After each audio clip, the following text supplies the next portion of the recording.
Bigfoot, feared by the people of the Pacific Northwest. The predator of the tree octopus. Alien? I understand this news may shock or frighten some viewers. The fact that the all-American hero, John Q. Bigfoot, is a man from Mars. These revelations have been given to us by the greatest minds of the 21st century, the men at Ancient Aliens. I crush the alien. As a reminder, Ancient Aliens has taught us many things from the past viewings we've had. We've learned all gods are aliens, and that also every insect is one too. So of course, in this wonderful episode of Ancient Aliens that we're about to be discussing, we're just going to learn how Bigfoot joins the crowd and is also an alien. It was 1951 on Mount Everest. Eric Shipton, a British mountaineer, attempting to climb the mountain, made a discovery. A big foot. Examined the prints to determine what made them. To their surprise, the footprints were in the shape of a large human-like foot, one roughly twice the normal size. 2,000 feet above sea level. This big foot was sort of a phenomenon where people from all corners of the world, primarily the United States, would try to find these apes with big feet. The greatest example of protophilia the world has ever seen. But where does this protophiliac's wet dream come from? Why does this large foot hide from us? Did someone make fun of him? And now it's just too shy to say hello to us anymore? Well, for starters, as we know, Bigfoot's an endangered species. This is why we can't see him often. But that's not the real reason why he's so impossible to find, as ancient astronaut theorists will soon inform us. But first, we hear two accounts from two different Bigfoot hunters. We learn that Bigfoot reeks, and that he's a screamer, and he frightened the first Bigfoot hunter. We also learn how another man saw this Bigfoot. He then put out his iconic big gun, shot at the Bigfoot, and it vanished. Comes around a ridge, has an 8-foot tall reddish brown, primate looking, long-haired creature standing right in front of him. Picks up a .30-06 and just fires. And the creature disappeared in a flash of light. How could he do that? How could he do this? This is something you might be asking right now. Well, you see, it is simply because he's an alien. As we know, there's a connection between Bigfoot sightings and UFO sightings. Coincidence? I'm afraid not. This, of course, can only lead us to the most logical conclusion possible. That Bigfoot must be an alien. We can also justify this because countless cultures throughout history have had a large man who is furry, or just large. And since it's being brought from ancient literature, they could never make up anything, so it must be true. But since we're on the topic of ancient literature, we must talk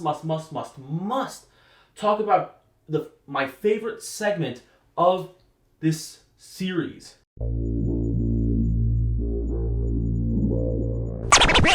Ancient Aliens is never complete without this fan favorite segment. How could we ever mention an episode without them somehow shoehorning the Bible in? And who do we know in the Bible that is quite large in size? A Goliath, if you will. Why, the Goliath, of course. Some believe the giant in the Old Testament story of David and Goliath may also be an early representation of Bigfoot. And if you remember from the first episode of this series, link is probably somewhere up there, we remember that Goliath is an alien. More specifically, an alien-human hybrid. And of course, since we're on that topic, this brings us back to the second fan favorite segment, the part where they talk about how aliens had sex with humans. In the Old Testament, we can read stories where the gods saw the earth women and thought they were extremely beautiful, and so they made babies with them. As such, we learn, and I mean this with no offense to Bigfoot at all, he's just kind of a bastard. I mean, no offense to him. You know, maybe that's why the aliens don't visit. They don't want to see the child they gave up. Just a suggestion.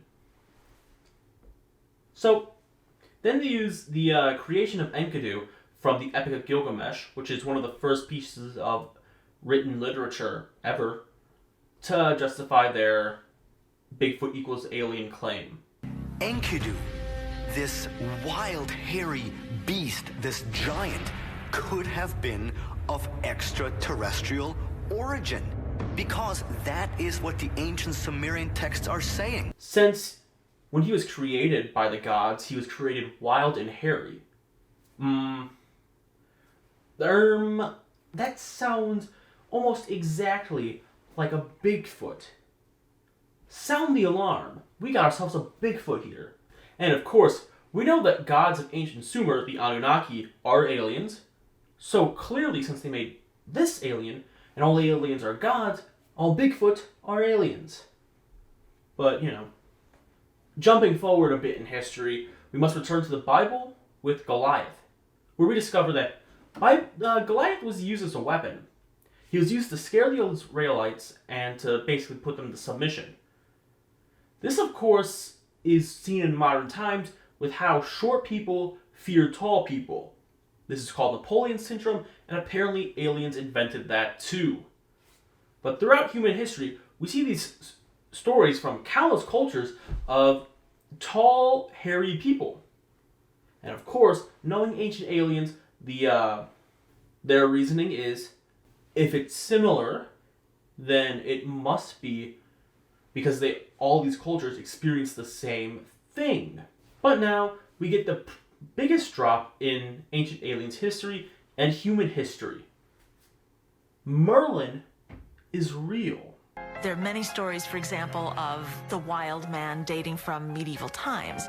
There you have Merlin, our Merlin who is familiar to us from the legend of King Arthur.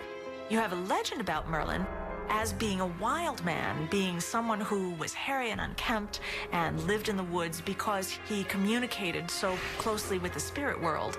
Now, I can accept that Bigfoot is real. I've seen him outside, after all. But no fucking way is Merlin real. And I get, oh no, it's not the King Arthur Merlin, it's the original Welsh Merlin. But that's just like if I said, I didn't break into your house. I just decided to pay a visit. Fine. Okay, we'll accept that for now.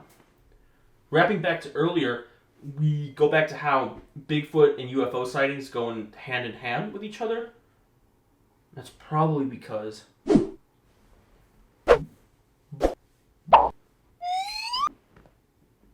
they're both made up.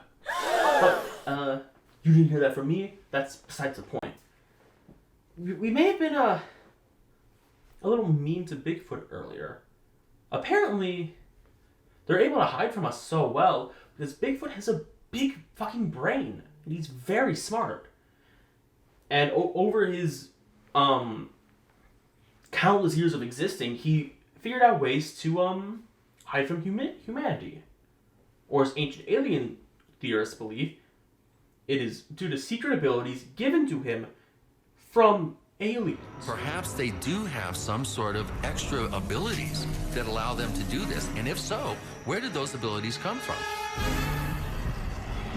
We can't factor out that possibly Bigfoot are somehow an extraterrestrial species.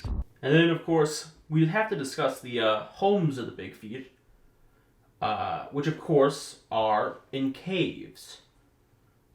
Which also might be why we haven't found them yet, because we've been looking at Y level 64, when we should really be looking around Y level 12, maybe. Also, apparently, Bigfoot reeks of sulfur. But you know who else reeks of sulfur? The devil! Bigfoot is the devil. This description of a musky, sulfurish type smell that's often associated with close encounters. You know, the Christian version of the devil and fire and brimstone and that sulfur type smell tends to be associated with the subterranean world or hell. Yeah, no, you're planning on going hunting for Bigfoot? I'm sorry, man. You're going to hell. You go to hell before you die. Well, at this point, this is where the episode starts to, go off the rails, as in Ancient Aliens tradition. Soon after, they bring up the human-ape hybridization experiments by Ilya Ilinov. A person like that, a top scientist, is convinced that this is possible, then really nature might have done so, or our ancestors might have done so at one point in the past as well. And they're trying to say he was arrested by the Soviet government before he could begin the experiment, but that's not true. He did attempt to do them in French Guiana in 1929, but nothing happened, because obviously. And of course, since they try to justify that this totally did happen, but it was covered up, they use it to support the idea that Bigfoot was created by aliens, fucking humans. Like, after that, they bring up there's countless mythical creatures as justification for that, like Medusa, and Medusa. Bigfoot, of course, was the only one that managed to survive, thanks to his big brain. But why did the aliens make Bigfoot? We know Bigfoot's an alien. That's agreed upon. But why did they make him? To mine gold, of course. There's gold in them hills, and Bigfoot needs to get them out. Because, there are mesas on Earth, and as we know, mesas generate gold at surface level instead of underground, so the Bigfoots can just go mine it up, give it back to the aliens so the aliens can, finish their redstone projects. The gods originally came here to mine gold, but they didn't like to mine the gold themselves. So the Anunnaki created what we call the Enkidu. This is true. Or perhaps he could have been a little experiment to see how the environment of Earth can impact the aliens for their big invasion. Huh. Wait a minute. Bigfoot's skull looks a lot more similar to other great apes, such as the gorilla and orangutan, than ours does to our ape neighbors. Wait. Bigfoot also looks a lot more similar to them, too, than us. After all, we don't have fur. And of course, we all have that alien chip in our necks, too. Wait, are we the alien hybrids? Ancient astronaut theorists suggest yes. Be that the real alien hybrid is not Bigfoot, but man. Bigfoot is just the last Gigantopithecus you see, and the Gigantopithecus was able to see the aliens create the humans from human... Bigfoot is just the last Gigantopithecus you see, and the Gigantopithecus saw the aliens create humanity. And then they fled into the forest to hide from us, because they realized something fucked was going on. Something not cool was going on, even. So, they escaped the aliens, and they flee to the woods. And have been presumably chilling there for some thousands of years now. That's all fine and good. The humans, they don't go there much often. Those are all in the mountains and stuff. Why would we be there? And then urbanization happened followed by suburbanization. Urban sprawl has been pushing human settlement further and further into these areas.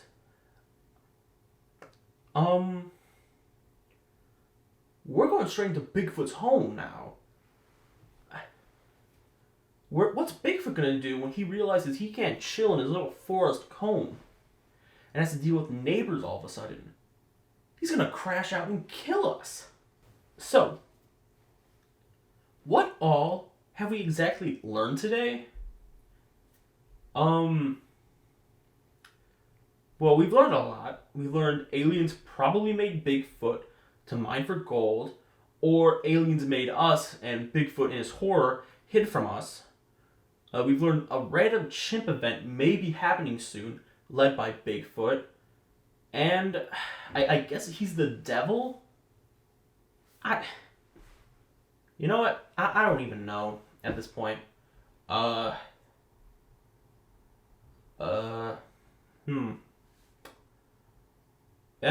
I guess that's it. If you enjoyed this episode, of course, you should always like and subscribe, and I'll be seeing you all in the next one. Thank you for watching.